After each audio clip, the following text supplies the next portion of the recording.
Josh Smith was 6 years old when she vanished from her home in Sonnab, South Africa, on February 19, 2024.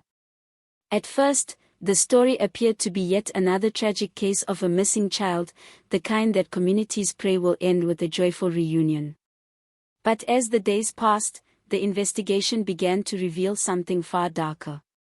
What initially seemed like a disappearance slowly unfolded into one of the most disturbing criminal cases the Western Cape had seen in years. Police soon realized that people were not telling the truth, that timelines did not match, and that the story being presented to the public was carefully constructed to hide something terrible. Very quickly, investigators began to suspect that Josh might have fallen victim to human trafficking, a crime that preys on the most vulnerable and often involves people the child already knows. As the truth started to emerge, it became clear that someone close to Josh had played a role in what happened to her, a revelation so shocking that it shook the entire country. This was no longer just a story about a missing child, it became a painful reflection of how broken systems, neglect, and betrayal can destroy innocent lives. Josh's disappearance forced South Africa to confront an uncomfortable reality: children are most often harmed not by strangers, but by people within their own circles, people who have access, trust, and opportunity. Josh's case was a tragic example of this truth. Her disappearance was not random, and it was not an accident. It was the result of decisions made by adults who were supposed to protect her. On the afternoon of February 19, Josh was playing near her home in the coastal community of Mid-Delpos in Sonnab, a small town where neighbors know one another and people usually look out for each other. As evening approached and darkness fell, Josh did not return home. Her mother, Kelly Smith, became alarmed and reported her daughter missing. Police immediately began searching, questioning neighbors, checking nearby homes and buildings, and combing the open fields surrounding the town. In a close-knit place like Sonnab, where children often move freely under the watchful eyes of many adults, Josh's disappearance was deeply unsettling. People could not understand how a child could vanish without anyone seeing or hearing anything. Within hours, the search grew into a massive community effort. Volunteers flooded the streets, determined to find the little girl. Fishermen searched the coastline, scanning the water and rocky shores.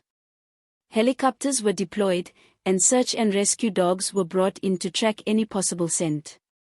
Every shed, abandoned structure, vehicle, and patch of land was checked.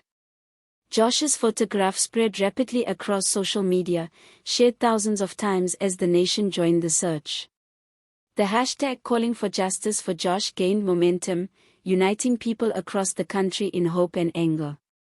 Candlelight vigils were held as communities gathered to pray for her safe return. But as the hours turned into days and there was still no sign of Josh, fear began to take hold. Whispers of child trafficking rings operating in the Western Cape grew louder. Police knew these fears were not unfounded. The region has long been identified as a trafficking route, where children are abducted, exploited, and sold. The fact that Josh disappeared without witnesses or evidence of a struggle suggested careful planning, reinforcing investigators' concerns that she may have been taken by people involved in such crimes. Kelly Smith appeared on television pleading for her daughter's return, but investigators soon noticed troubling inconsistencies in her statements. Her story changed repeatedly, and key details did not align with evidence or witness accounts. Neighbors described her behavior as unusually calm, a reaction that raised suspicion rather than sympathy. Police also discovered that Kelly had not been at home when Josh went missing and that she had left her daughter in the care of others. Further investigation revealed that Kelly had a history of involvement with social services due to her financial struggles and the unstable conditions in her home. These factors led police to believe she might be withholding information. Public opinion quickly became divided. Some saw Kelly as a grieving mother trapped in every parent's worst nightmare. Others felt her behavior was unsettling and difficult to reconcile with the desperation expected from someone whose child had vanished. Attention soon turned to Kelly's boyfriend, Jack Apollos, who had been present around the time of Josh's disappearance. His account of events conflicted with witness statements and phone records. People in the neighborhood reported that Josh appeared afraid of him and that their relationship was strained. When police examined Apollo's background, they uncovered a troubling history and noted that he was evasive and dishonest during questioning. Searches of locations linked to him revealed evidence that suggested coordination with others, including suspicious messages and financial records. These findings pointed toward organized criminal activity, possibly linked to human trafficking networks.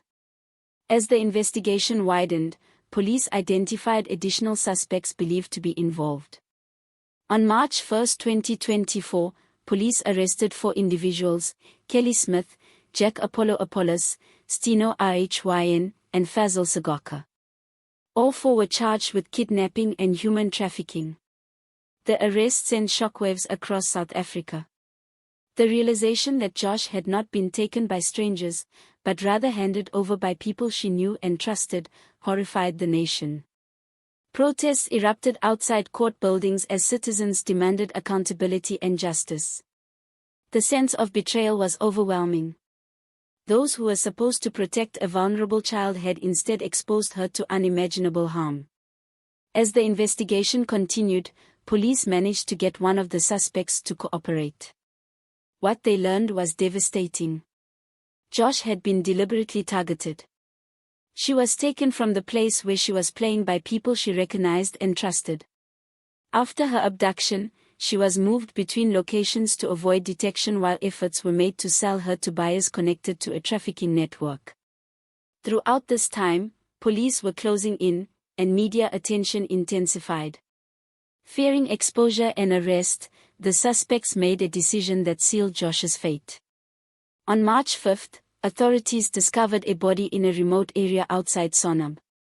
Forensic tests confirmed what the nation had been dreading: the body was Josh Smith. Evidence suggested she had died shortly after being taken, possibly within hours. The news devastated the country, plunging communities into grief and anger. Investigators gathered extensive evidence from the crime scene, including DNA, phone records, and digital communications. Messages discussing money and logistics confirmed that Josh's abduction was planned and motivated by profit. The case exposed a chilling reality about how easily children can be exploited when systems fail. Josh had already been known to child protection services. She attended school irregularly, and neighbors had noticed signs of neglect and instability. Yet no effective intervention occurred before it was too late. Josh slipped through every safety net that was meant to protect her. Her death highlighted deep flaws in South Africa's child protection systems, especially in communities affected by poverty, limited resources, and overburdened social services. Children without power, money, or a voice are particularly vulnerable to exploitation and abuse. Many cases go unreported or unresolved, allowing perpetrators to operate with impunity.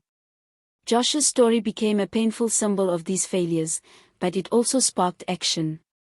Across the country, people organized in her memory, forming community groups, charities, and advocacy organizations dedicated to protecting children. Safe spaces were created, awareness campaigns launched, and parents educated about the warning signs of trafficking and abuse. Josh Smith's life was heartbreakingly short, but her story continues to resonate. Her name has become a reminder of the urgent responsibility to protect every child. Her stolen future stands as a call to action, demanding vigilance, compassion, and accountability so that no child is ever again left so unprotected.